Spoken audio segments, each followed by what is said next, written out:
Eh bien, dans le grand angle aujourd'hui, la question des femmes date d'il y a bien longtemps et l'on continuera bien sûr de parler de femmes pour un bon moment encore. Mais il faut ajouter à ce débat les problématiques liées à l'émancipation des femmes au sein de la société et à l'égalité des genres. Eh bien, nous en parlons aujourd'hui avec Selomé Tedes en Éthiopie, qui vient de lancer une initiative pour aider les filles dans ce pays.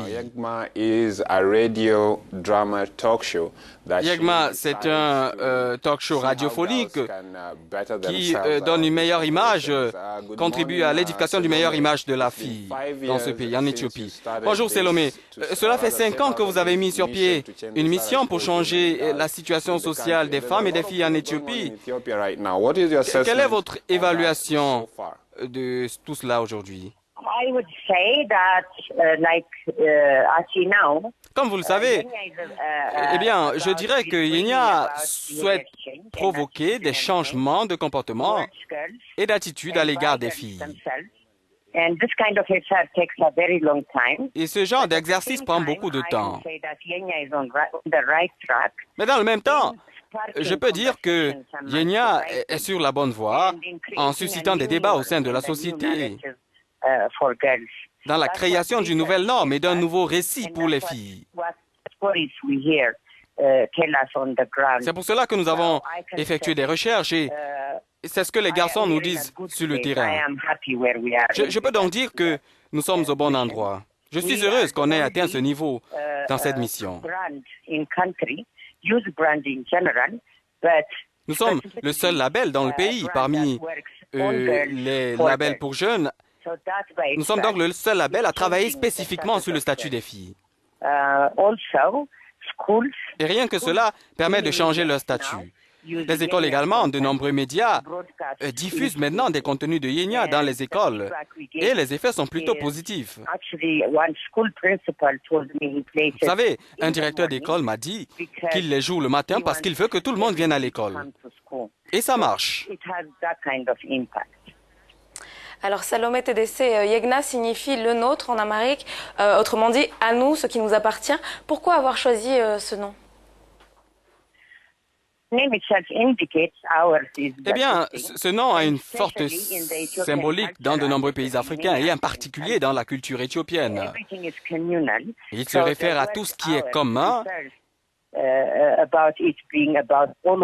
Il s'agit d'une approche inclusive, car bien que nous l'ayons spécifiquement centré sur les filles, nous sommes conscients que les filles seules ne peuvent pas changer la donne. Notre programme s'adresse donc à la fois aux garçons, aux hommes, aux adultes, aux enseignants et à tout le monde. C'est pour cela que nous l'avons appelé ainsi, le nôtre. C'est de la recherche faite en partenariat avec les filles. En Éthiopie, Yenya n'est qu'un mot de bienvenue et non une menace. Bien, Selomé, quels sont les sujets abordés par Yenya et comment rédigez-vous les scénarios? Eh bien, permettez-moi d'abord de commencer par la manière dont nous avons rédigé les scénarios, les différents scénarios jusqu'ici. Nous avons beaucoup investi dans l'écriture des scénarios. Nous avons, par exemple, effectué suffisamment de recherches. Ensuite, les scénaristes vont séjourner en campagne de telle sorte que finalement, le texte soit basé sur le feedback que nous recueillons du terrain.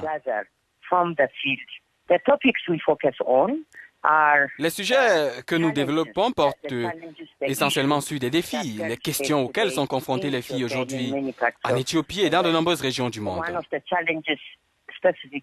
L'un des défis spécifiques pour nous dans le nord de l'Éthiopie, en particulier dans la région de l'Amhara, c'est le mariage précoce.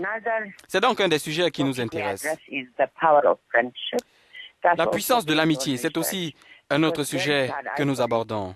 Vous savez, quand les filles atteignent 11-12 ans à l'école, elles ne jouent pas, elles ne sortent pas, parce que les filles ne sont pas censées sortir. Elles passent leur temps avec d'autres, elles n'ont pas d'amis. Quand nous sortons, c'est ce que les filles nous disent, elles écoutent l'émission, parce que cela leur permet de se reconnaître dans les questions que nous abordons. Il y a donc le mariage précoce, l'amitié, la violence domestique et les difficultés d'accès à l'éducation qui sont des obstacles empêchant les filles d'être performantes à l'école. Ce sont ces sujets que nous recherchons.